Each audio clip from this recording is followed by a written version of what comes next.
A gram of hydrogen का मतलब 1 gram hydrogen. अपने पास 1 ग्राम हाइड्रोजन गैस है जिसका प्रेशर दिया हुआ है 1.5 atm एंड टेम्परेचर दिया हुआ है 273 degree Celsius. PV equal to NRT लगा देते हैं।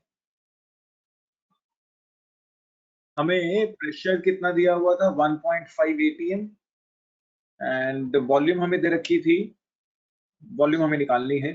मोल्स कैसे निकालते हैं? Given mass upon molecular mass. R की वैल्यू आ जाएगी 0.0821। ठीक, 0.0821 क्यों लिया? क्योंकि हमने वॉल्यूम लीटर्स में निकाल लेंगे एंड प्रेशर हमने एटीएम में ले रखा है। टेम्परेचर 273। तो इसको सॉल्व कर लेते हैं। जब इसको सॉल्व करोगे यहां से ये आएगा तुम्हारे पास 0.0821 multiplied by 273 divided by 2 divided by 1.5, 7.47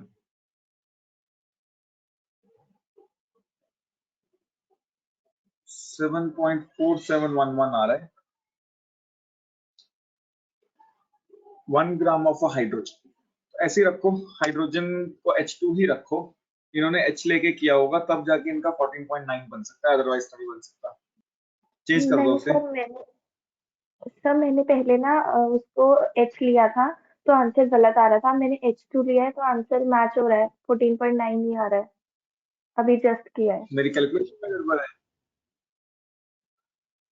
0.0821 into 273 divided by 2 कैसे आ रहा है? कहां पे गलती की है फिर हमने? मेरा तो आंसर नहीं मैच हो रहा। अच्छा, हमने यहाँ पे टेम्परेचर डिग्री सेल्सियस में ले लिया है, इसको थोड़ा सा चेंज कर दो, केल्विन में रखना है। ठीक, वो गलती हो गई है। तो जब तुम यहां से निकालोगे तो वो डबल हो जाएगा। ठीक है, अब आंसर मैच हो जाएगा 14.942 लीटर्स। ठीक, अगला क्वेश्चन।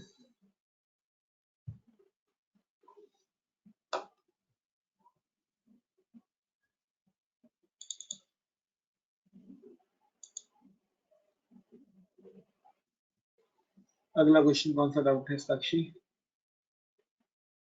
हेलो सर, बोलो मान्या।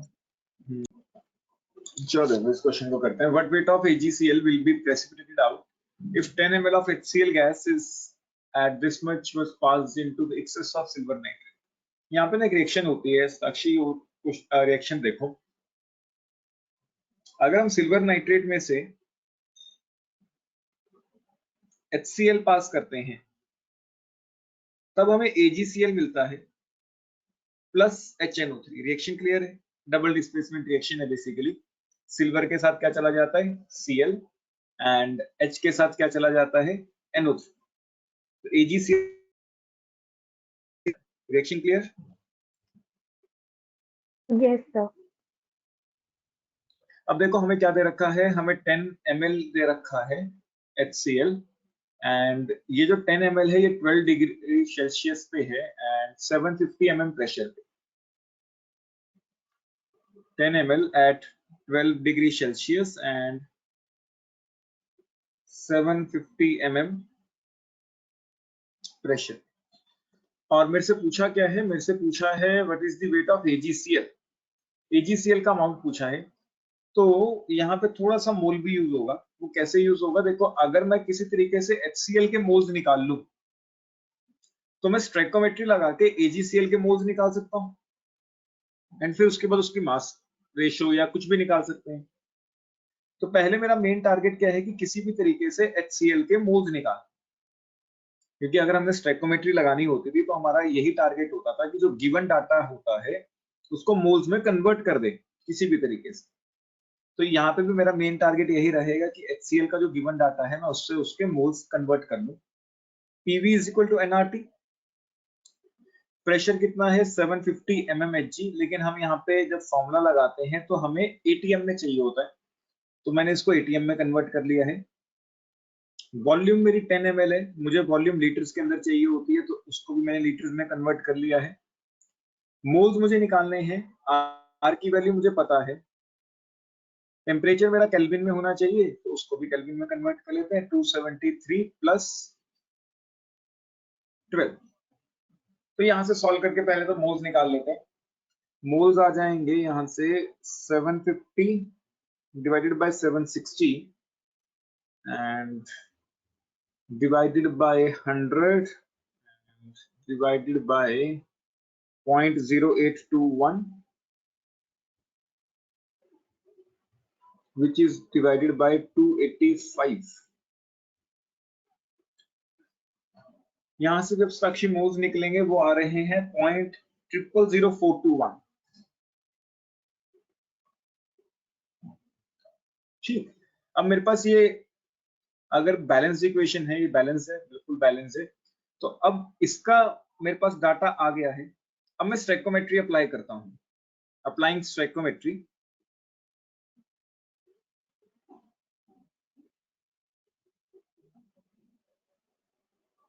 देखो जब मैंने मोल सिखाया था तो मैंने मोल में ऐसे बताया था कि जिसके मोल्स निकालने हैं उसको ऊपर रखेंगे।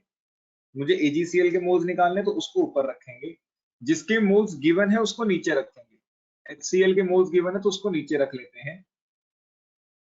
AgCl के भी आगे 1 लगा है, HCl के भी आगे 1 लगा है, तो मैं ये कह सकता हूं कि जितना AgCl के मोल्स हैं उतने ही HCl के मोल्स हैं, और HCl के मोल्स तो हमें पता ही है 0.000421।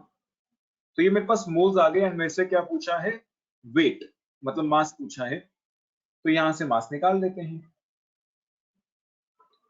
मास कैसे निकलता था साक्षी मोल से,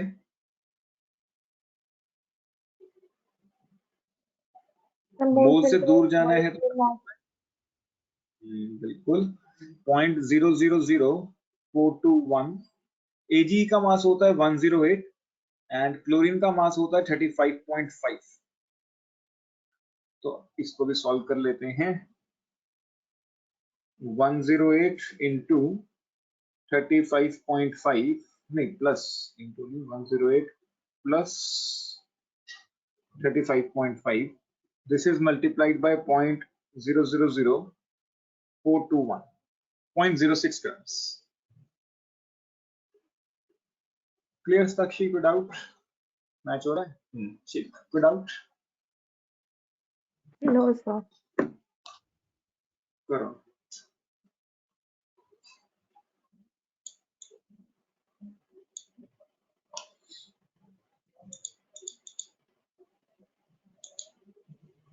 डिफ्यूजन का कोई idea?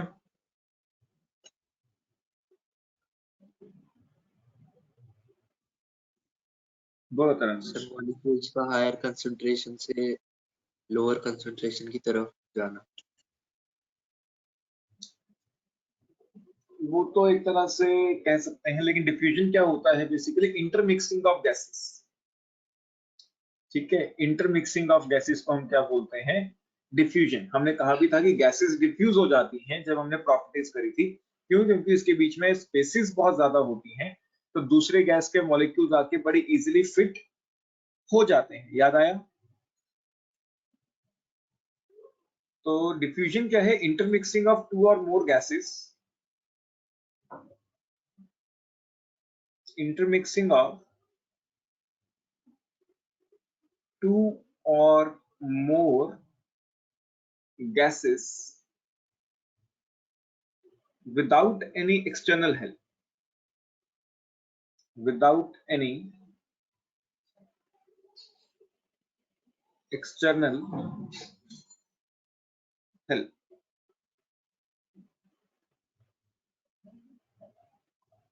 is known as diffusion।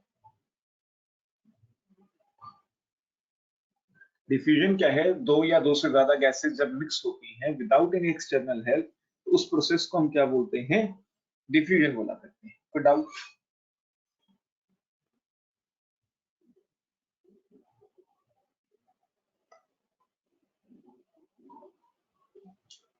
एक होता है इफ्यूजन। इफ्यूजन क्या होता है, साक्षी कोई आइडिया इसमें डिफ्यूजन?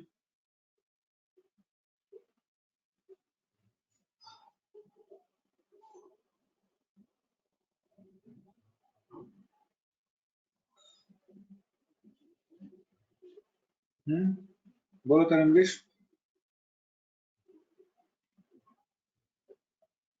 सर पता नहीं। नहीं पता। मान्या तुम्हें कुछ आइडिया? मान लो हमारे पास एक कंटेनर है, उस कंटेनर के अंदर मैंने हाई प्रेशर पे गैस भर के रखी हुई है, हाई प्रेशर पे कोई गैस भर के रखी हुई है एंड मैंने इसके अंदर एक छोटा सा होल कर दिया। जब मैं इसके अंदर छोटा सा होल करूंगा तो इस होल के थ्रू गैस फटाफट बाहर आएगी या नहीं आएगी?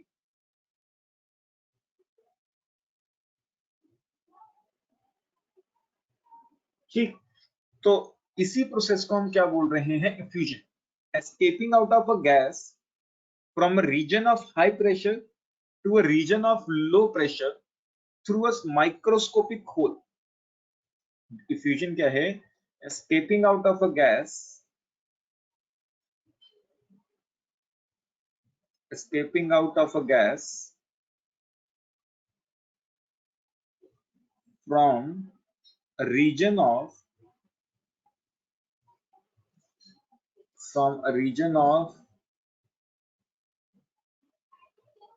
high pressure to a region of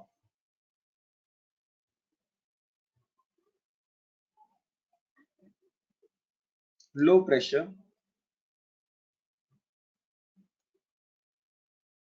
through a microscopic hole.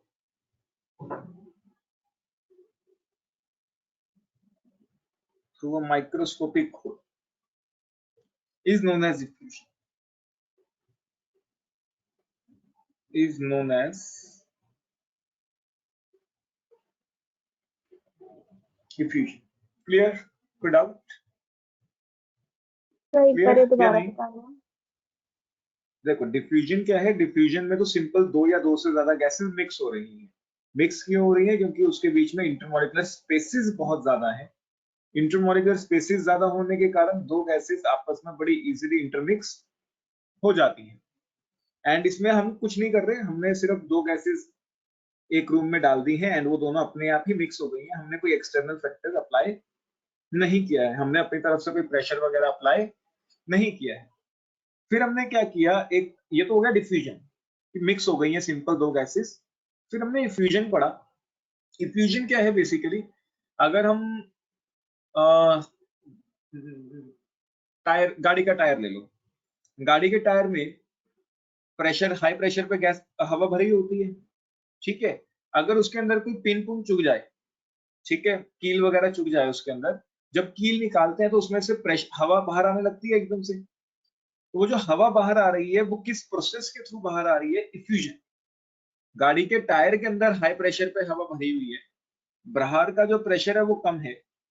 अगर उसके अंदर हल्का सा भी होल हो गया, छोटा सा भी होल हो गया, एक कील भी चुप गई उसके अंदर, कील बाहर निकालोगे तो वो होल हो जाएगा। उस होल के थ्रू हवा बाहर आएगी, गैस बाहर आएगी from a region of high pressure to a region of low pressure. और जो बाहर आएगी वो एक छोटे से होल के थ्रू आनी चाहिए, through a region of microscopic hole, is known as effusion. आया समझ या नहीं?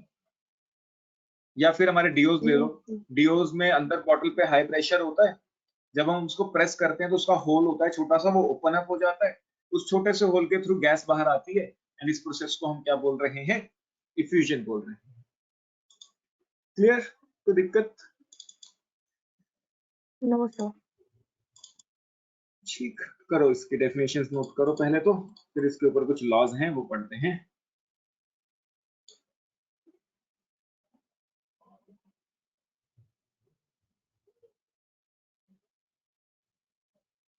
डन। सर एक सर भी लिख लिया?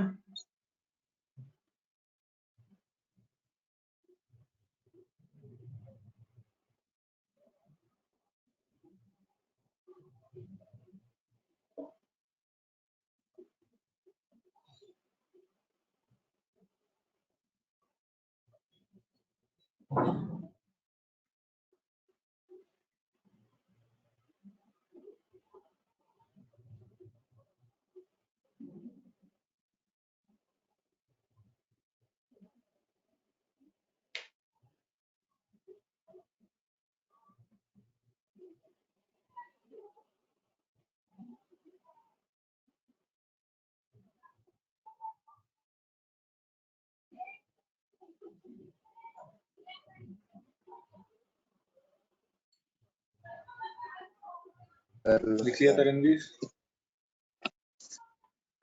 अगली heading, Graham's law of diffusion and effusion, दोनों पे एप्लीकेबल है ये लॉ।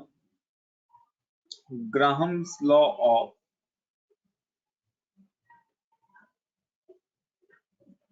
डिफ्यूजन या इफ्यूजन। इसके अंदर तुम्हें डायरेक्टली फॉर्मूलाज लिखवाएं या कैसे करें? यहाँ पहले स्टेटमेंट दिखाई देते हैं। ये लॉ क्या कहता है? According to this law, rate of diffusion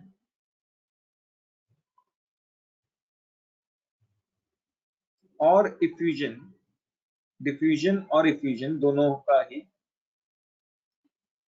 varies inversely.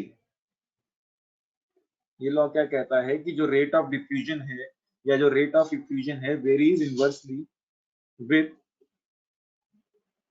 Square root of density, square root of density of gas showing diffusion or effusion,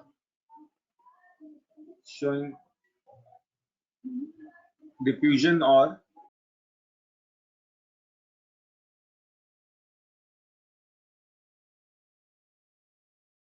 diffusion or effusion. Rate of effusion or diffusion varies inversely with the square root of density of a gas showing diffusion or effusion, provided temperature and pressure are kept constant. Temperature and pressure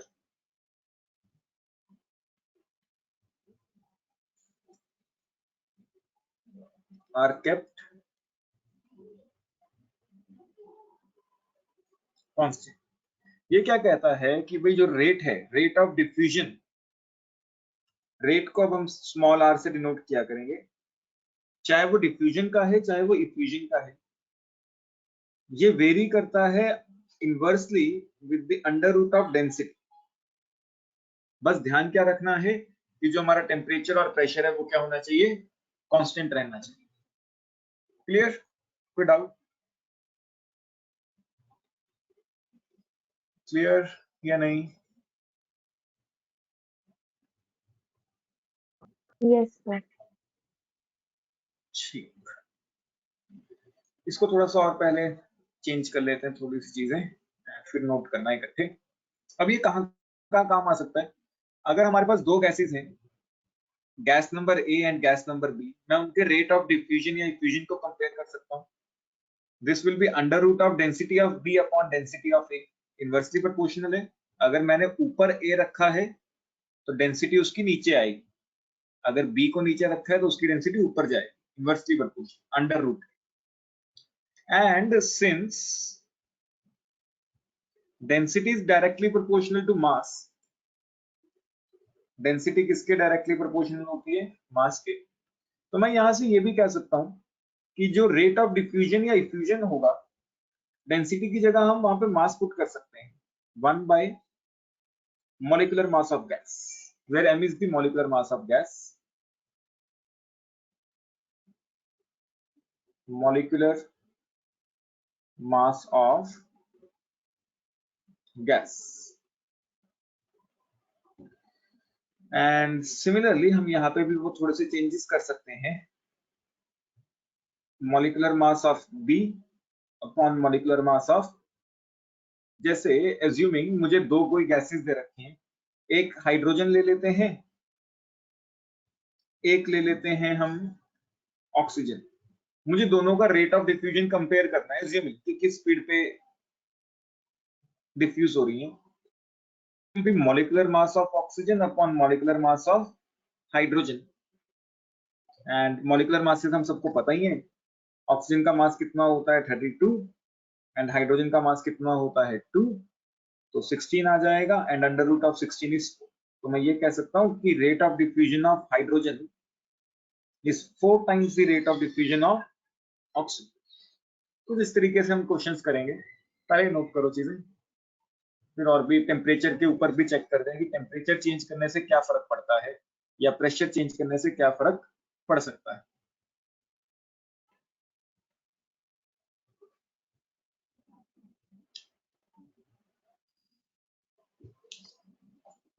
वैसे तो volume के साथ भी इसका relation आ जाएगा।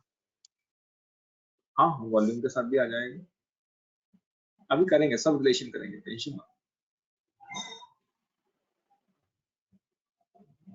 Sir ये तो लिख ली थी, नीचे कर दो। नीचे करते हैं,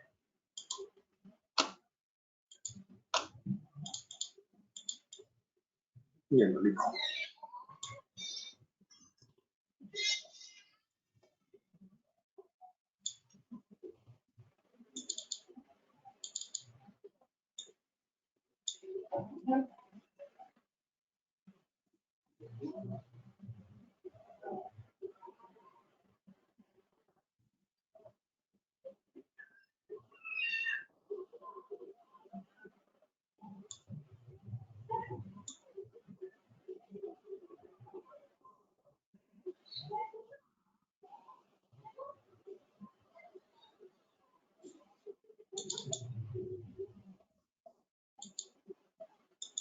सेम रखना है, लेकिन अगर हम टेम्परेचर और प्रेशर चेंज करते हैं तो रेट कैसे चेंज होता है वो भी हमें पता होना चाहिए।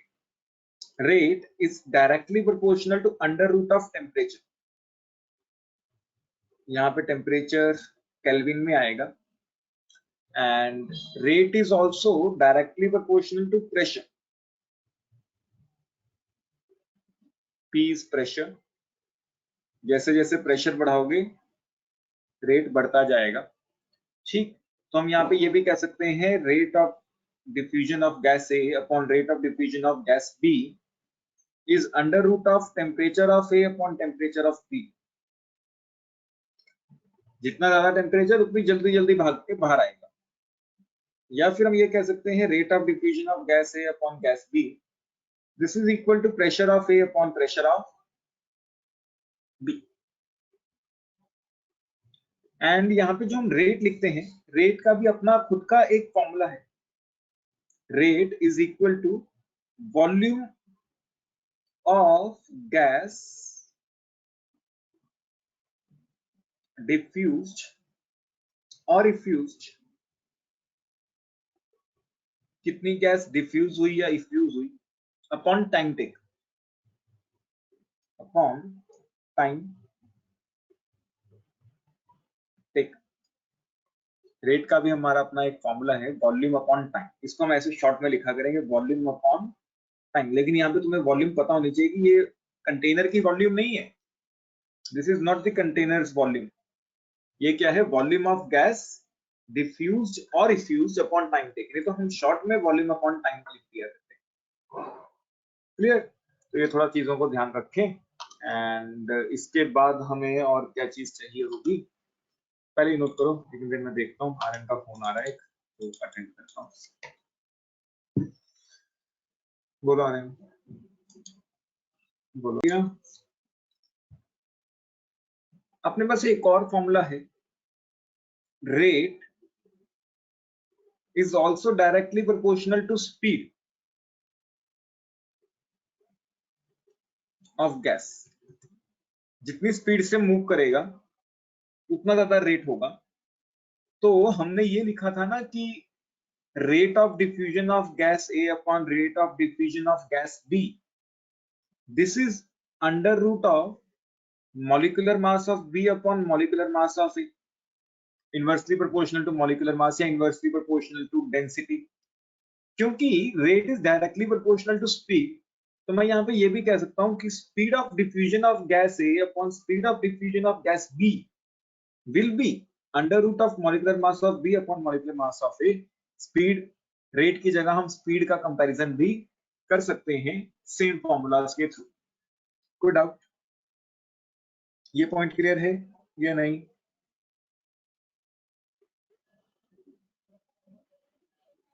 साक्षी, मान्या, तरणवीर, क्लियर? स्पीड का रिलेशन कहाँ से आ गया? Rate is directly proportional to speed of the gas. जितनी स्पीड से भागेगा उतनी जल्दी तो मिक्सअप होगा, उतनी जल्दी बाहर आएगा। तो रेट की जगह हम स्पीड भी लिख सकते हैं गैस की, स्पीड का कंपैरिजन भी कर सकते हैं। बेसिकली रेट क्या होता है? स्पीड। रेट होता ही क्या है? Rate of reaction, speed of reaction. तो रेट की जगह बस मैंने क्या लिखा? स्पीड ऑफ दैट मॉलिक्यूल और गैस। ठीक, रेट होता ही एक तरह का स्पीड है ना। यस। इसके ऊपर क्वेश्चन देखते हैं कैसे कैसे आएंगे। वैसे ही पहले टॉपिक सीबीएसई में नहीं होता था, ये भी जेई का ही टॉपिक है, जेई एंड नीट का। इस साल तो ये पूरा चैप्टर ही नहीं है उसमें।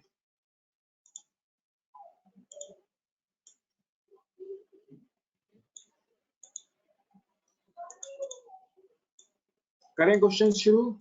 नोट कर लिए फॉर्मूलाज? सर इसमें नहीं है चैप्टर ये? सीबीएसई में है नहीं, इस साल कट गया है, पूरा ही काट दिया? पूरा काट दिया। क्या बात है। चलो देखो questions. Two gases A and B having the same volume diffuses through a porous portion in 20 seconds and 10 seconds respectively. तो गैस A के लिए जो टाइम है वो है 20 सेकेंड्स, गैस B के लिए जो टाइम है वो है 10 seconds. Same volume, volume of A equal to volume of B। Same volume है तो volume of A equal to volume of B। और ऊपर से हमें क्या दे रखा है? मॉलिक्यूलर मास ऑफ A दे रखा है 49 and molecular mass of B दे रखा है, निकालना है। तो देखो हमें पता है कि rate of diffusion of A upon rate of diffusion of B, this is under root of molecular mass of B upon molecular mass of A। Rate की जगह हम क्या लिख सकते हैं? Volume upon time. तो volume of A upon time of A upon volume of B upon time of B, this is under root of molecular mass of B upon molecular mass of A। क्योंकि volume, अच्छा चलो यहाँ पे ऐसे थोड़ा सा इसको और मॉडिफाई कर लेते हैं। Volume of A upon volume of B into ये बन जाएगा time of B upon time of A। तुम्हें ऐसा चाहिए फॉर्मूला बस ऊपर वाला ही याद रखना है जो मैंने अभी तक लिखवाए हैं, ऐसे मॉडिफाई करके याद मत करना चीजों को, क्योंकि वॉल्यूम सेम है तो वो कट जाएगा। ठीक है, वॉल्यूम तो दोनों की सेम थी ना तो वो कट जाएगा। अब मैं वैल्यूज पुट कर देता हूँ। अगर मैं यहाँ पे वैल्यूज पुट कर देता हूँ, टाइम ऑफ B कितना था? 10। टाइम ऑफ A कितना था? 20। This is under root of molecular mass of B मुझे निकालना है। Molecular mass of A is provided to be 49। तो ये बन जाएगा 1/2। तो squaring both the sides, under root को हटाने के लिए मैंने क्या किया? Squaring both sides. तो 1/4 this is molecular mass of B upon 49। On solving यहां से मॉलिक्यूलर मास ऑफ B आ जाएगा एंड दिस विल बी 12.5, 12.5। कोई डाउट आया समझ या नहीं? सर ये वॉल्यूम और टाइम वाला रिलेशन कहाँ से आया? ये अभी अभी तो लिखा था बच्चे, ये रहा। Rate is volume upon time, volume of gas diffused और रिफ्यूज्ड अपॉन टाइम टेकन। ठीक है ठीक है। ठीक, ओके। साक्षी, मान्या, कोई दिक्कत? क्लियर? Yes, sir.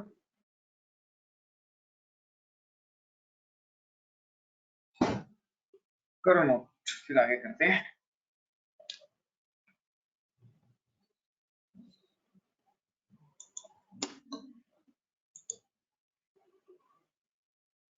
एंड कोशिश करना साक्षी की अगली क्लास तक ये सारे न्यूमेरिकल जब तक जो आज तक होंगे वो खत्म हो जाएं, क्योंकि चैप्टर आगे आगे बढ़ता जाएगा। वैसे तो न्यूमेरिकल्स खत्म हो जाएंगे जल्दी इस चैप्टर के, चैप्टर बहुत बड़ा नहीं है, जल्दी खत्म होगा।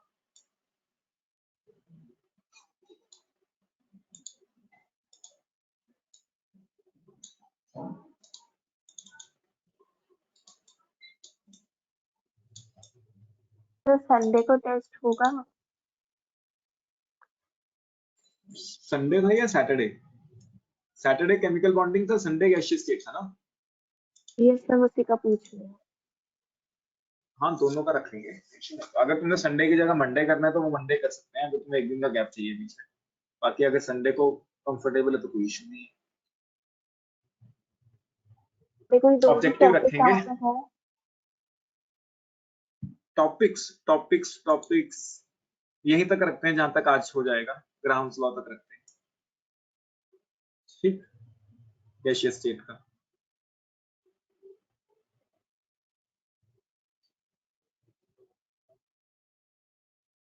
Ideal gas equation and Graham's law. मान्य तुम्हारा भी टेस्ट होगा, ऑनलाइन टेस्ट रहेगा वेबसाइट पे ही। Objective questions, gaseous state and chemical bonding Saturday. Sir gaseous states की रिकॉर्डिंग। मैं तुम्हें आज रिकॉर्डिंग्स नहीं दूंगा। हाँ सर। हाँ। कर लिया नोट, करें आगे।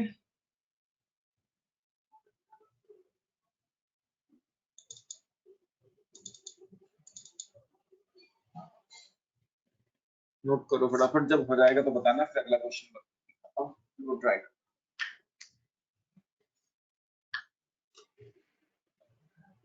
डन। डन। तरणवीर, लिखिया। Yes sir. इस क्वेश्चन को ट्राई करें, ट्राई करो, नहीं तो फिर मैं करवाता हूँ। ट्राई करो पहले।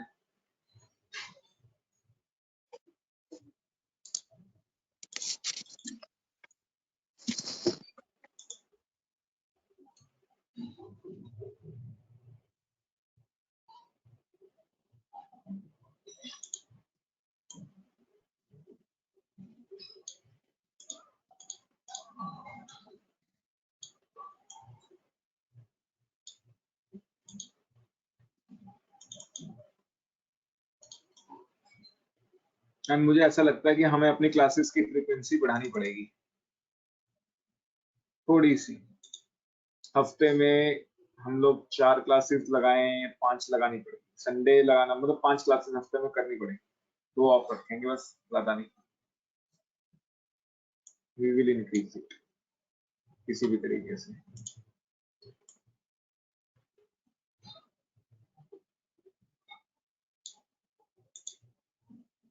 मतलब जब तक हमारा सिलेबस नहीं होता at least.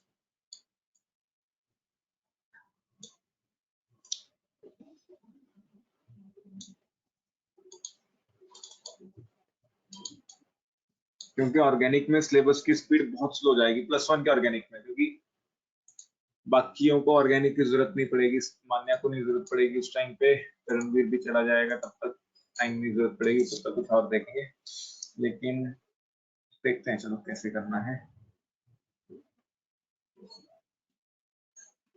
Good evening sir, please send the PDF questions done in class for revision. कर लिया नोट, करें आगे।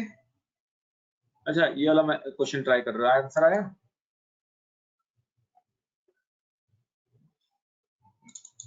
सर एक मिनट कर रहे हैं।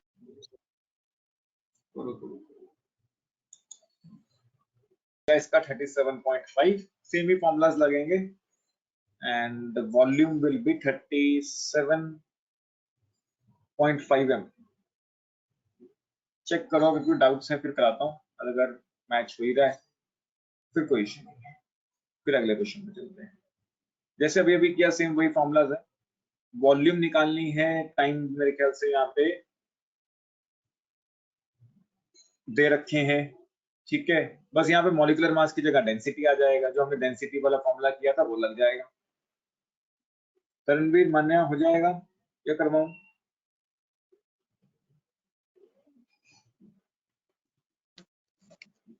सर हो जाएगा।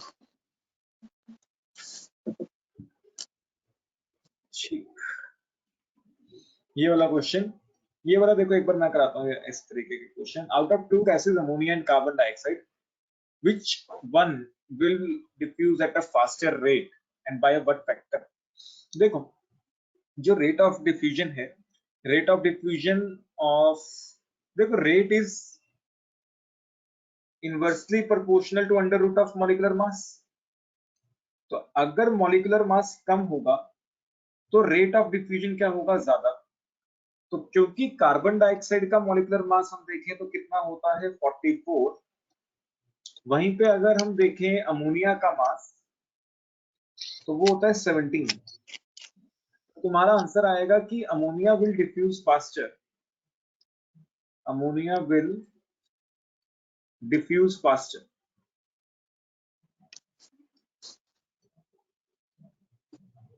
क्यों? क्योंकि उसका मॉलिक्यूलर मास क्या है, कम है as compare to molecular mass of carbon dioxide. And by what factor, उसके लिए हमें कन्वर्जन्स करनी पड़ेंगी। रेट ऑफ डिफ्यूजन अमोनिया का ऊपर रख लेते हैं क्योंकि वो ज्यादा है, कार्बन डाइऑक्साइड का नीचे रख लेते हैं क्योंकि वो कम है।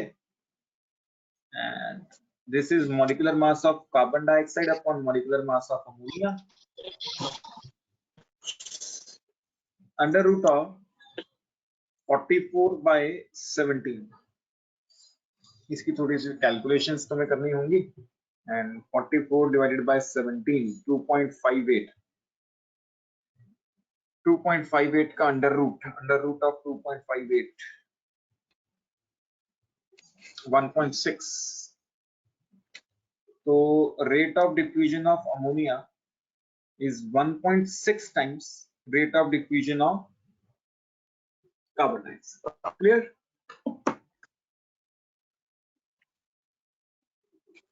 करो इसे नोट। सर पिछले क्वेश्चन का आंसर क्या आ रहा था? पिछले क्वेश्चन का आंसर बचे 37.5। नहीं यही आया? बन रहा है? हाँ, तुम्हारा आंसर कुछ और आ रहा है। मैं दोबारा चेक कर लूंगा एक बार, कोई नहीं। या करवाऊं? मेरे नहीं पास असाइनमेंट सर। में यही आंसर दिया हुआ है, तो आंसर से कोई दिक्कत नहीं। इसका चेक, ये नोट करें।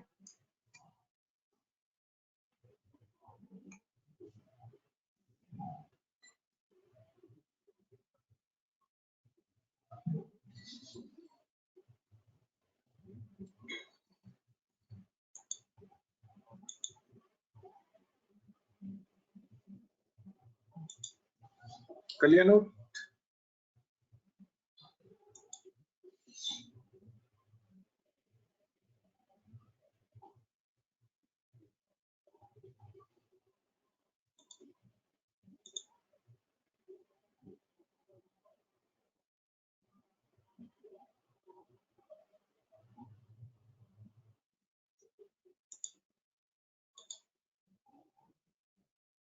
डन। तरणवीर लिख लिया?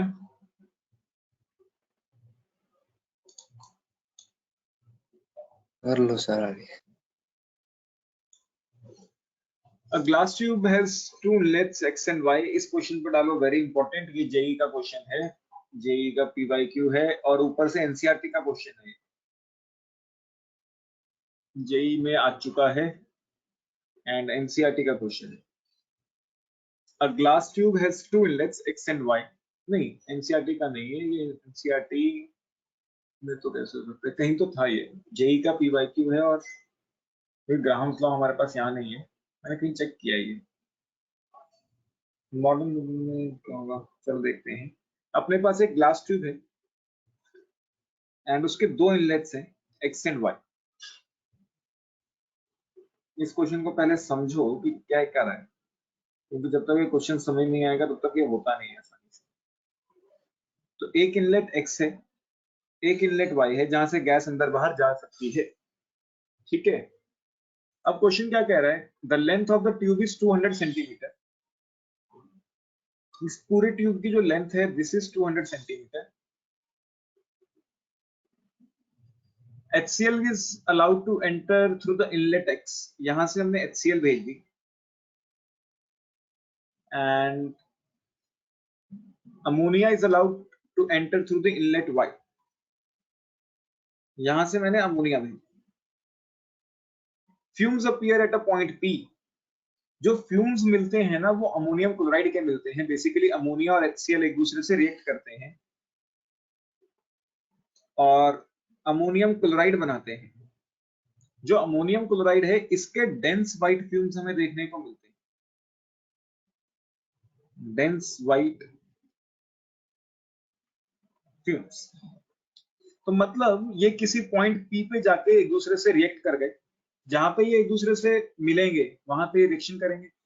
अब मुझे नहीं पता कहां पे मिले, एज्यूमिंग कि ये इस पॉइंट पे मिल गए, मैं इस पॉइंट को P मान लेता हूं। मुझे नहीं पता कि ये पॉइंट P अमोनिया के पास है या HCl के पास है, तुम चाहो तो इसको HCl के पास मान लो, मुझे नहीं पता। फिलहाल के लिए एक हाइपोथेटिकल सी असम्पशन ली कि ये पॉइंट P है कोई, जहां पे ये दोनों गैसेस मीटअप कर रही हैं एंड यहाँ पे हमें फ्यूम्स देखने को मिले। तो मुझे क्या निकालना है, distance travelled, find the distance of P from X। मतलब मुझे ये वैल्यू निकालनी है, ये वैल्यू कितनी होगी। क्वेश्चन समझ आया या नहीं? Yes sir.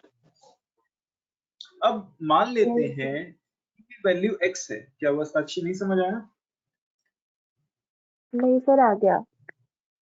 आ गया। मान लो ये वैल्यू X है, स्मॉल x। तो यहां से लेके यहां तक का डिस्टेंस कितना होगा? ये X सेंटीमीटर है, तो this will B 200 minus X centimetre, क्योंकि पूरे ट्यूब की लेंथ 200 है। अगर यहां से लेके यहां तक का डिस्टेंस इज X, तो P से लेके अमोनिया तक का distance will be 200 minus X, inlet X Y तक का डिस्टेंस। अब देखो कैसे करना है इस क्वेश्चन को। तो रेट ऑफ डिफ्यूजन का फॉर्मूला लगाओ। तो rate of diffusion of HCl upon ammonia,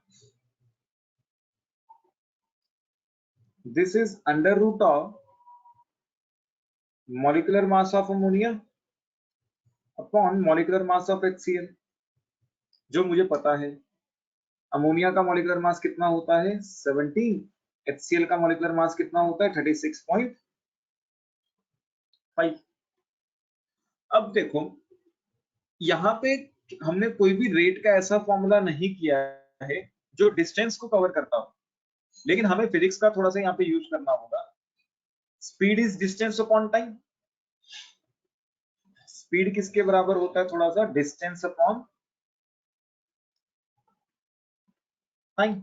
speed एक तरह से मेरा रेट ही तो है, तो rate is directly proportional to distance travelled. यहां तक कोई दिक्कत? जो मेरा रेट है वो किसके डायरेक्टली प्रोपोर्शनल आ रहा है? डिस्टेंस ट्रेवल्ड की। तो मैं यहाँ पे ये कह सकता हूं कि रेट ऑफ HCl की जगह मैं लिख देता हूं distance travelled by HCl। D density नहीं है, डिस्टेंस है, डिस्टेंस ट्रेवल्ड बाय HCl। और इसकी जगह मैं लिख देता हूं distance travelled by ammonia. This is under root of 17 divided by 36.5। अच्छा, अब देखो HCl ने कितना डिस्टेंस ट्रेवल किया था? X। रिएक्शन होने से पहले HCl कितना डिस्टेंस ट्रेवल कर चुका है? X। और अमोनिया कितना डिस्टेंस ट्रेवल कर चुका है? 200 माइनस X। HCl कितना डिस्टेंस ट्रेवल कर चुका है? X। और अमोनिया कितना डिस्टेंस ट्रेवल कर चुका है? 200 minus X। This is under root of 17 divided by 36.5। बस इसको सॉल्व कर लो एंड अपना X की वैल्यू आ जाएगी। पहले तो ये कैलकुलेशन बड़ी खतरनाक होती हैं। 17 divided by 36.5, 0.465 under root of 0.465, 0.682। तो ये आ रहा है 0.682 अंडर रूट की वैल्यू। तो अगर हम इसको थोड़ा सा सॉल्व करते हैं, x by 200 minus x, this is 0.682 and this 0.682 multiplied by 100, so 1.682, this is equal to 68.2। 1.682x आएगा साथ में, 1.682x, तो यहां से x की वैल्यू आ जाएगी डिवाइडेड बाय 1.682, 40.5।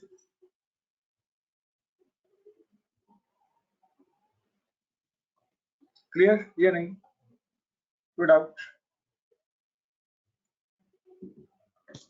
सर ये अंडर रूट वाली वहां पे वैल्यूज दी होती हैं या खुद ही करनी पड़ेगी? खुद ही करनी पड़ेंगी बच्चे, कुछ नहीं कर सकते इसमें। सेम क्वेश्चन आया हुआ है बिल्कुल एज इट इज। अब तुम्हारे पास अगर मैथ्स में कोई अंडर रूट निकालने का कोई तरीका होता है तो बताओ।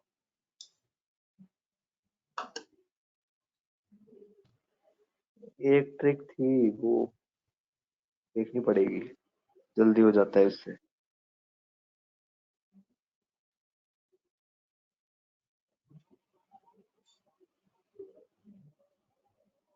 सर ऊपर कर दो। मुझे मेरी कैलकुलेशन में कुछ गड़बड़ लग रही है, आंसर मैच नहीं हुआ। यहाँ तक आंसर मैच कैसे नहीं हो रहा है?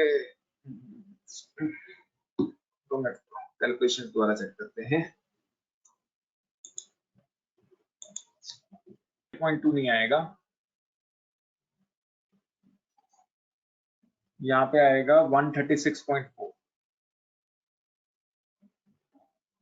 ठीक, तो x की वैल्यू आ जाएगी 136.4 डिवाइडेड बाय 1.682, 81.09।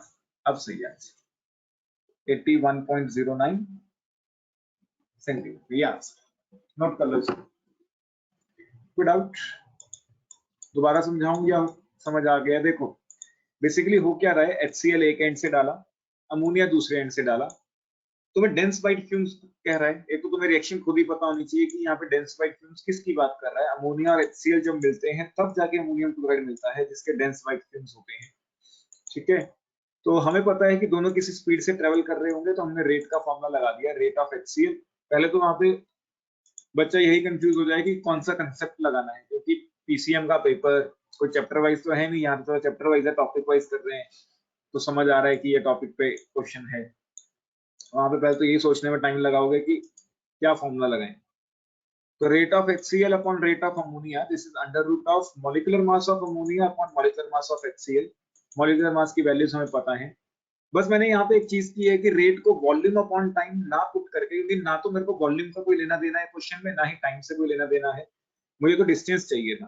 तो मैंने फिजिक्स का speed is distance upon time use किया कि rate is directly proportional to distance travel. तो मैंने रेट ऑफ HCl की जगह लिख दिया distance travelled by HCl, and ammonia की जगह लिख दिया distance travelled by ammonia. HCl ने कितना डिस्टेंस ट्रेवल किया था from the starting point x, and ammonia ने ट्रेवल किया था 200 माइनस x। सॉल्व किया और वहां से x की वैल्यू आ जाएगी 81.09। कोई डाउट? यहाँ पे तो हमें बोला था कि सेम टाइम पे छोड़ा गया है, अगर टाइम अलग अलग दिए होते तो डिस्टेंस अपॉन टाइम दोनों लेने पड़ते हैं हमें। हाँ, फिर दोनों लेने पड़ते हैं कि उसने कितना टाइम लिया उस डिस्टेंस को ट्रेवल करने में, उसने कितना टाइम लिया उस डिस्टेंस को ट्रेवल करने में, फिर वो दोनों चीज। ऐसे इतना मुश्किल नहीं आता है, केमिस्ट्री में इतना ज्यादा कुछ नहीं देंगे, वो एडवांस तक भी नहीं देते। वो तुम्हारा कंसेप्ट टेस्ट करना चाहते हैं बस, और ज्यादा कुछ नहीं। क्योंकि वहां पे तो तुम्हें ये भी नहीं पता होगा कि कौन सा फॉर्मूला लगाना है, पहले तो फॉर्मूला सोचने में भी टाइम लगता है। Yes. कर लो आगे। इस क्वेश्चन को ट्राई करो, 2 मिनट सोचो पहले इस क्वेश्चन को कैसे करना है, क्या कंसेप्ट लगा सकते हो, क्योंकि इसके क्वेश्चन में सच कोई डायरेक्ट फॉर्मूला बेस्ड भी हो सकता है, बिना फॉर्मूला के भी हो सकता है। पहले सोचो कि कैसे करोगे, नहीं समझ आता तो बताओ, फिर मैं कराऊंगा।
नहीं समझ आया कैसे करना है या मैं बताऊं? साक्षी, धर्मवीर, मान्या? थोड़ा आया है समझ।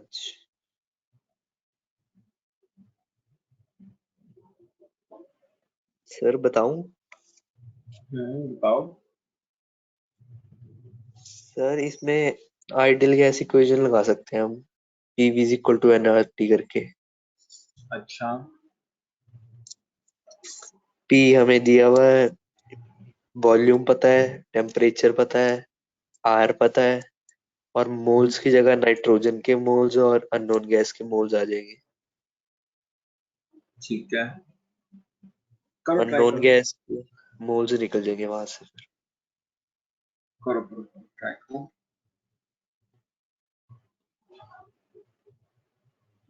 साक्षी कैसे कर रहे हो? ये सर इसी से बस सॉल्व होने वाला है। करो करो। मान्या, समझ आया कैसे करना है?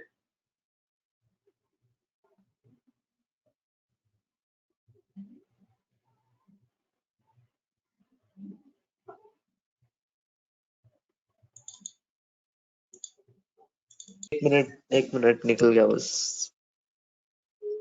करो। For 10 minutes at 27 degrees Celsius, from two identical holes, nitrogen and an unknown gas are leaked into a common vessel. तो अपने पास एक वेसल है, कॉमन वेसल। उसी वेसल में हमने नाइट्रोजन डाल दिया है, उसी वेसल में हमने क्या डाल दिया है?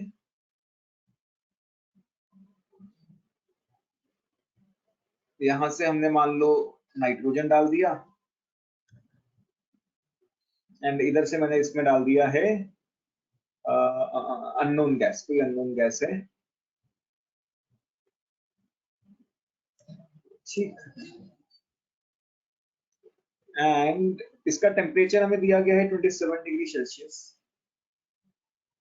इस कंटेनर की वॉल्यूम भी दे रखी है, एंड तुम्हें ये दे रखा है कि इसमें जो मिक्सचर है, मिक्सचर का जो प्रेशर है, प्रेशर डेवलप हुआ है 4.18 बार्स, एंड इस मिक्सचर के अंदर तुम्हें नाइट्रोजन के मोल्स दे रखे हैं। तो एक काम करते हैं, हम किसी तरीके से नाइट्रोजन के मोल्स हैं तो अननोन गैस के मोल्स तो निकाल लेते हैं, इतना तो हम कर ही सकते हैं। हमें पता है PV is equal to NRT, तो प्रेशर टोटल, तो वॉल्यूम भी वेसल की होती है, तो हमने लास्ट क्लास में भी देखा है कि चाहे हम जो मर्जी करें, यहाँ पे वॉल्यूम तो वेसल की ही रहेगी। बस अगर हम प्रेशर टोटल ले रहे हैं तो मोल्स भी टोटल आ जाएंगे। टोटल मोल्स का मतलब moles of unknown gas plus तुम्हारा आ जाएगा moles of nitrogen, R into temperature. तो प्रेशर डेवलप हुआ है 4.18 बार।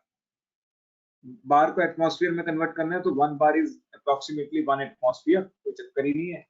तो वॉल्यूम वॉल्यूम 3 लीटर, लीटर के अंदर ही रखनी होती है। अननोन गैस के मैं मोल्स निकालना चाहता हूँ, एंड नाइट्रोजन के मोल्स मेरे पास हैं 0.4। आर की वैल्यू मुझे पता होती है 0.0821, and temperature is 300 degree 300 kelvin. तो यहाँ से moles of unknown gas calculate करो। मेरे पास जो मोल्स आएंगे यहाँ पे, निकाले हैं किसी ने? 0 सर, लेकिन इसको उसमें नहीं करना, एटमॉस्फेयर में प्रेशर को। 1 atmosphere is approximately 1 bar.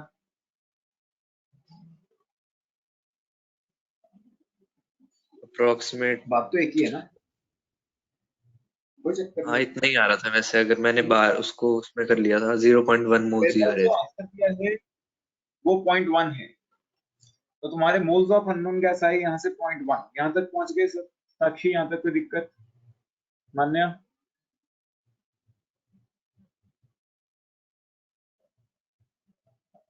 Sakshi? Yes sir. तो हमें रेट, हम ऐसा करते हैं, rate of diffusion of nitrogen upon rate of diffusion of unknown gas. This is molecular mass of that unknown gas जो मुझे निकालना है, and molecular mass of nitrogen. And rate क्या होता है? Volume upon time. रेट क्या होता है? Volume upon time. टाइम दोनों का सेम था तो टाइम को हम बीच में लेते ही नहीं है, टाइम तो वैसे ही कैंसिल हो जाएगा। तो volume of unknown gas,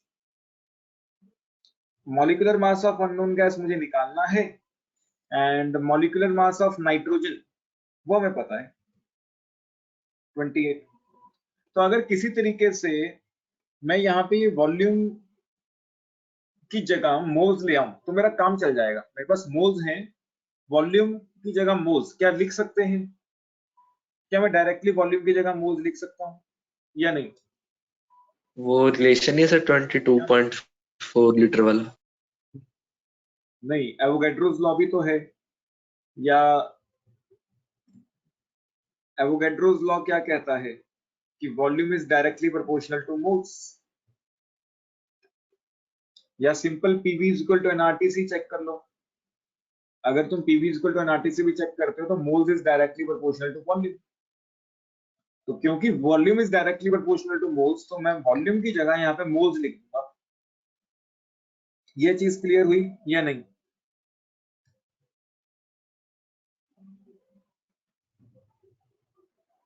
yes sir. ठीक, मोल्स तो है ही अपने पास, बस वैल्यू पुट करो अब तो। Moles of nitrogen 0.4, unknown gas के मोल्स थे 0.1। This is molecular mass of unknown gas upon 28, squaring both the sides तो ये बन जाएगा 16। This is molecular mass of unknown gas upon 28, तो molecular mass of unknown gas तुम्हारे पास आ जाएगा 16 into 28। इसको सॉल्व कर लेते हैं बस। 16 इंटू 28, 16 इंटू 28, 448। कोई डाउट? करो नोट। देखो इस क्वेश्चंस में ऐसे कुछ भी हो सकता है, यहाँ के क्वेश्चंस में बस थोड़ा सा ध्यान रखें, सब लॉस को दिमाग में रखें, एंड आराम से क्वेश्चन हो जाएगा। वैसे मैं तुम्हें हर एक टाइप का एक क्वेश्चन करा रहा हूँ ताकि कोई दिक्कत ना आए, कोई भी क्वेश्चन आए तो तुम्हें पता होगी कौन सा कंसेप्ट लगाना है।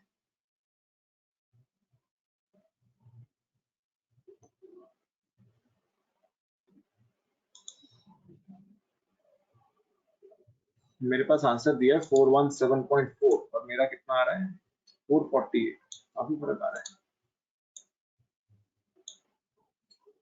0.4, अच्छा इन्होंने पूरा एग्जैक्ट तक लिया है, 1036 तक लिया है, ठीक है इतना तो चलेगा। मैंने यहाँ पे अप्रॉक्स कर दिया है। करो नोट करो, फिर आगे करते हैं आएगी इन पॉइंट्स में। Kinetic theory of gases. पहला पॉइंट क्या कहता है कि गैस के अंदर बहुत छोटे छोटे पार्टिकल्स होते हैं, बहुत सारे पार्टिकल्स होते हैं और उनका साइज बहुत छोटा छोटा होता है। A gas contains a large number of minute particles called atoms or molecules. Atoms भी हो सकते हैं, मॉलिक्यूल भी हो सकते हैं। जैसे अगर हम ऑक्सीजन की बात करें, oxygen as a molecule exist करेगा। हीलियम भी होता है, helium as a atom exist करेगा। तो एटम भी हो सकते हैं, मॉलिक्यूल भी हो सकते हैं। The atoms or molecules are so small that the actual volume is negligible as compared to the empty space between them. ये पॉइंट समझ आया?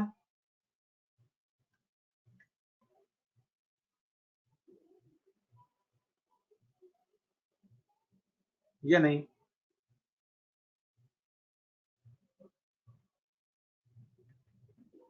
स्पेस तो उनके बीच बहुत ज्यादा होती है खाली, एंड उनकी असली वॉल्यूम अगर देखो बेसिकली क्या कह रहा है, अपने पास एक गैस है, उसके अंदर बहुत सारे मॉलिक्यूल्स,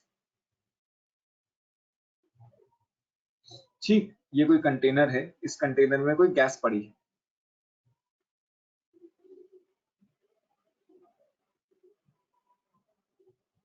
एंड इनके बीच में जो स्पेस है वो बहुत ज्यादा है as compare to this volume of this molecule. The atoms और मॉलिक्यूल्स जो एक्चुअल वॉल्यूम है, एक्चुअल वॉल्यूम मतलब एक छोटा सा साइज, एक्चुअल वॉल्यूम क्या होगा, यही होगी ना इसकी एक्चुअल वॉल्यूम, इसकी एक्चुअल वॉल्यूम क्या होगी ये, इसकी एक्चुअल वॉल्यूम क्या होगी ये, लेकिन एक्चुअल वॉल्यूम क्या है, बहुत कम है as compare to intermolecular spaces, और इतनी कम है कि नेग्लिजिबल है एक तरह से। एक्चुअल वॉल्यूम क्या है इसकी, नेग्लिजिबल है as compare to the space और the volume between this two molecules. Clear है ये पॉइंट? कहने का मतलब ये है कि स्पेस बहुत ज्यादा है, स्पेस बहुत ज्यादा है, तो they are considered as point masses, जो एटम्स हैं उसको हम पॉइंट मासेस लेके चलते हैं। This explains the great compressibility of the gas, gas के अंदर स्पेस बहुत ज्यादा होती है, तो प्रेशर अप्लाई करने पे वो पास पास आ जाते हैं, जैसे हमने फर्स्ट लेक्चर में देखा था, इसीलिए हम कहते हैं कि gases are compressible in nature.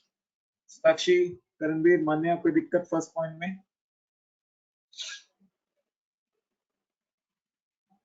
No sir. Sakshi, कोई दिक्कत? मान्या, कोई No, दिक्कत? sir. मान्या तो शायद ऑफलाइन चली गई, चलो कोई बात नहीं। अब दूसरा पॉइंट क्या कहता है, इनके बीच में जो फोर्सेस है वो बहुत कम है, ठीक है, the forces of attraction between these molecules are very low या नेग्लिजिबल है, जिसके कारण ये इधर उधर भागते रहते हैं, ये कंटिन्यूअस रैंडम मोशन में होते हैं। The molecules are supposed to be moving continuously in different directions with different velocities, अलग अलग स्पीड से ये भाग रहे हैं, ठीक है। ऐसा क्यों? क्योंकि अगर ये भाग ना रहे होते तो इसकी एक फिक्स्ड शेप होती, जैसे सॉलिड्स की एक फिक्स्ड शेप होती है। क्यों होती है? क्योंकि उसके मॉलिक्यूल्स कहीं पे भी मूव नहीं कर रहे होते, वो एक ही जगह पे फिक्स होते हैं, एक ही जगह पे फिक्स होते हैं, तो इसके कारण सॉलिड की भी एक फिक्स शेप होती है। लेकिन हम कहते हैं कि गैस की कोई भी फिक्स शेप नहीं है, वो शेप ऑफ कंटेनर ऑक्यूपाई करता है। क्यों? क्योंकि उसके मॉलिक्यूल इधर उधर भाग रहे हैं, इसलिए उसकी कोई भी फिक्स शेप नहीं है। बेसिकली ये रीजनिंग दे रहा है कि उसकी फिक्स शेप क्यों नहीं है। ये कह रहा है कि अगर पार्टिकल्स रेस्ट पे होते तो उसकी एक फिक्स्ड पोजीशन होती, फिक्स्ड पोजीशन होती तो उसकी एक फिक्स्ड शेप भी आती, लेकिन ऐसा नहीं है, तो इसलिए मैं ये कह सकता हूं कि वो कंटिन्यूअस रैंडम मोशन में है, and during this motion they keep on colliding with one another and with the walls of container. कोई दिक्कत?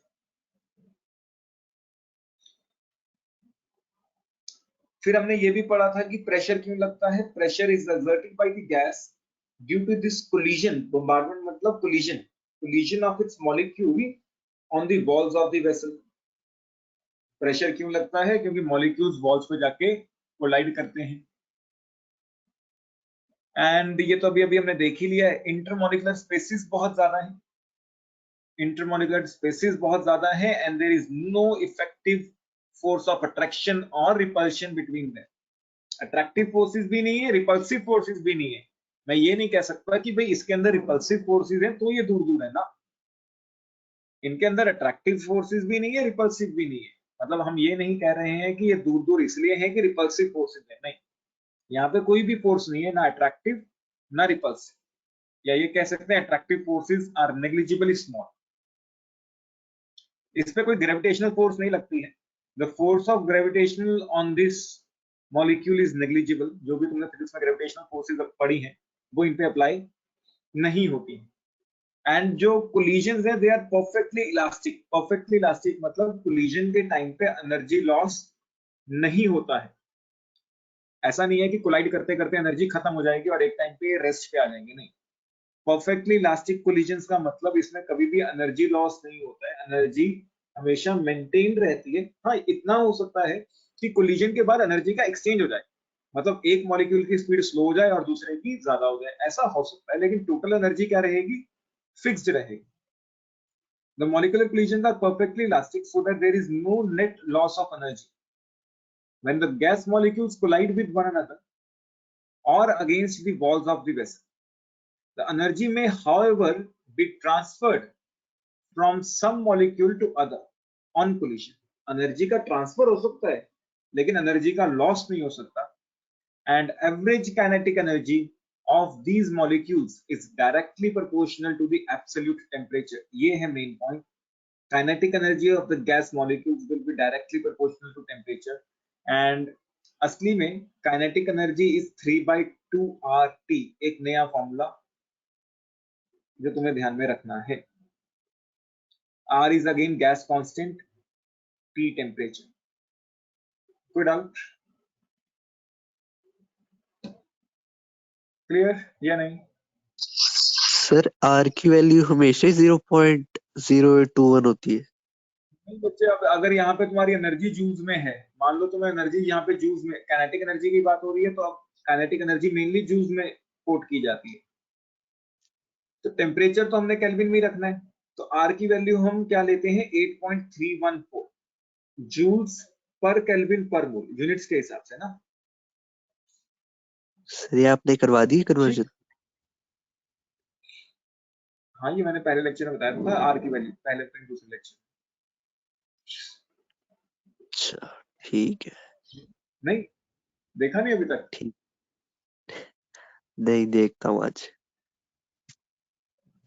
करो नोट. साक्षी, कोई पॉइंट में दिक्कत?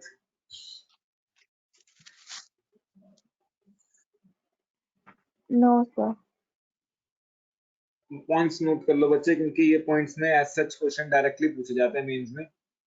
वैसे तो कुछ भी नहीं है, मेन वही पोस्टुलेट्स हैं जो हमने स्टार्टिंग में देखे हैं, और उनका एक थोड़ा सा एक्सप्लेनेशन करके प्रोवाइड कर दिया गया है.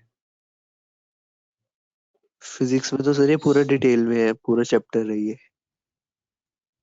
नहीं, फिजिक्स में तो तुम्हारा स्टेट्स ऑफ मैटर में पूरा डिटेल में आता है. अपने यहाँ पे, वहां पे तो डिग्री ऑफ फ्रीडम के हिसाब से आएगा, अपने यहाँ पे डिग्री ऑफ फ्रीडम के हिसाब से नहीं आता.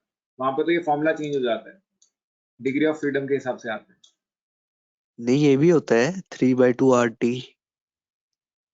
नहीं, वहां पे और डिग्री ऑफ हाफ फ्रीडम भी तो TBT सिखाते हैं फिजिक्स शायद.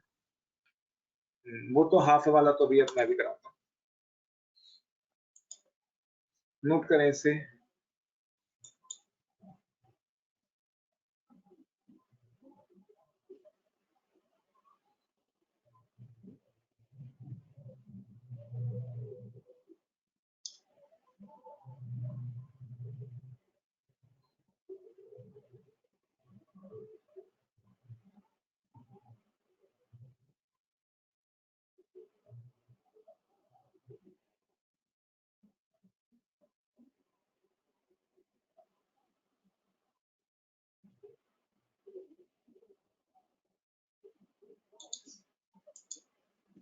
अच्छा, यहाँ पे एक और चीज थोड़ा सा नोट करें.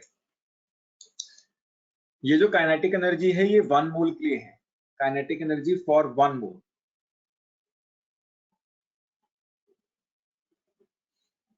अगर मुझे ये पर मॉलिक्यूल निकालना है तो क्या हो जाएगा, कैसे निकाल सकते हैं?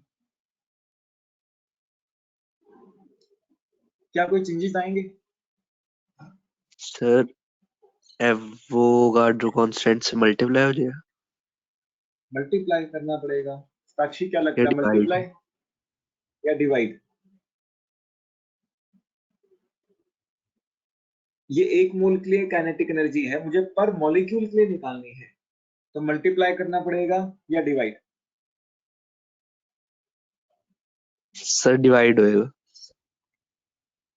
डिवाइड होगा. साक्षी? मल्टीप्लाई. मल्टीप्लाई.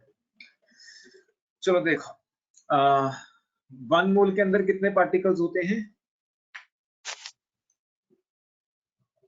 Avogadro molecules.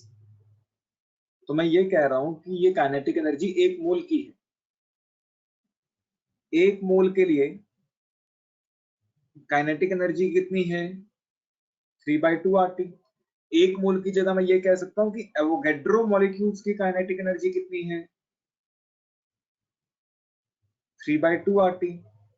तो 1 मोल की कितनी हो जाएगी, एक मॉलिक्यूल की 3/2 RT by Avogadro, 3/2 RT by Avogadro.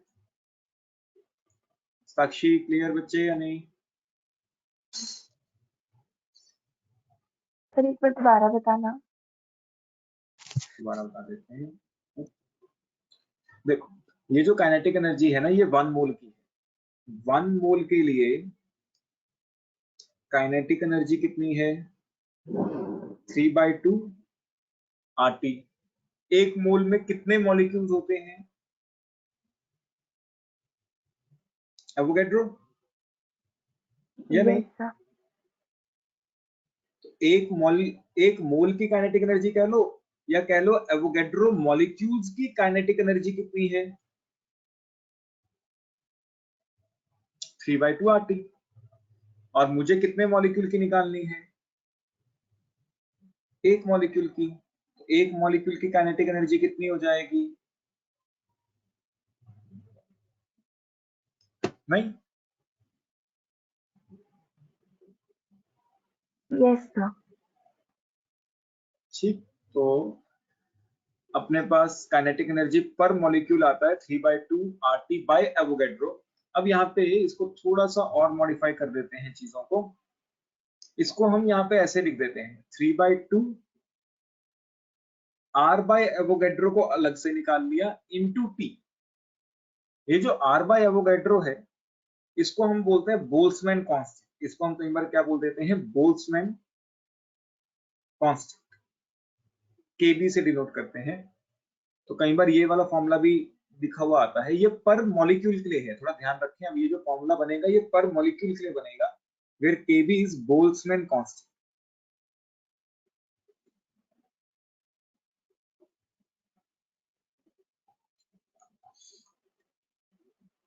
समझ आया या नहीं? अगर हम पर मॉलिक्यूल लेते हैं तो 3/2 KBT, where KB is Boltzmann constant. अगर हम पर मोल लेते हैं तो 3/2 RT, एंड बोल्ट्जमैन कांस्टेंट क्या है, R/N। नोट करो इन सब चीजों को। नहीं समझ आया है तो बताओ, फिर दोबारा समझा दूंगा। ऑसिलेट्स देखो एक बार अच्छे से।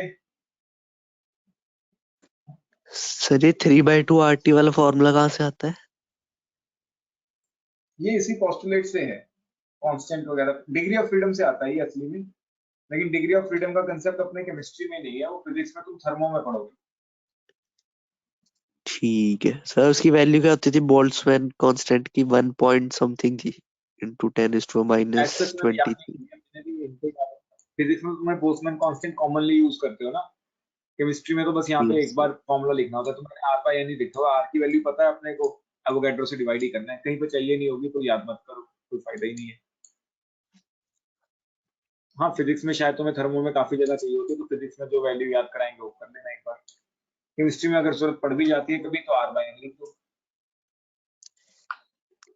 अरे जैसे सर ऊपर 8.314 है, नीचे 6.023 इंटू 10⁻23 है, तो 1 पॉइंट समथिंग इंटू 10⁻⁻23 बन जाता है।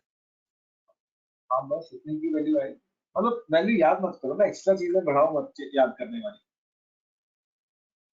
जितनी कम रखोगे उतना अच्छा है।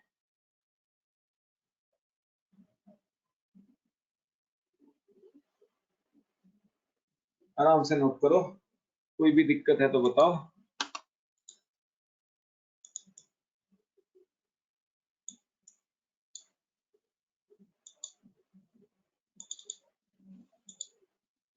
तो देखो आगे करते हैं।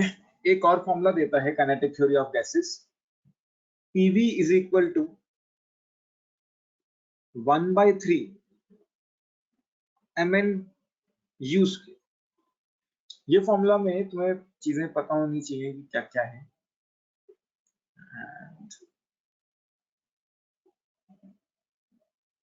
यहाँ पे P stands for pressure,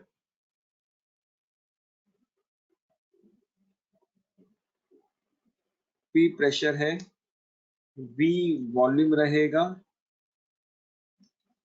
M क्या है, mass of one molecule, mass of a molecule मतलब single molecule, mass of a molecule, one molecule. Capital N is number of molecules.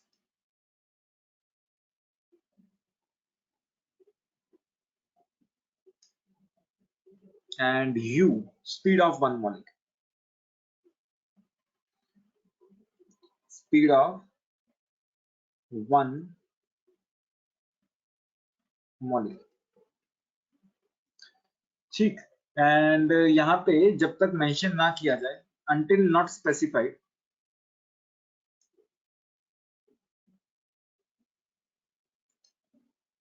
we use root mean square velocity. Root mean square bracket में लिख लेना RMS velocity. ठीक है, for you किसके लिए use करेंगे? You के लिए हम RMS यूज करते हैं। RMS क्या है ये अगली क्लास में शुरू करेंगे कि डिफरेंट टाइप की स्पीड्स कितने तरह की होती है। स्पीड्स है, यहाँ पे स्पीड क्या है, स्पीड लिखा ना, you is speed of one molecule. अब अगली क्लास में करेंगे कि स्पीड बहुत तरह की होती है, 3 तरह की करेंगे, average, most probable and root mean square speed. तो जब तक क्वेश्चन में मेंशन ना किया जाए तो कौन सी स्पीड लेनी है हमें, रूट मीन स्क्वायर, वो यहाँ पे नोट कर लो। रूट मीन स्क्वायर होता क्या है, एवरेज क्या है, मोस्ट प्रोबेबल स्पीड क्या है, ये सब अगली क्लास में शुरू करते हैं। ठीक है, ये फॉर्मूला नोट करो एंड इसके बाद आज के लिए इतना ही करते हैं, बाकी अगली क्लास में शुरू करते हैं परसों अगली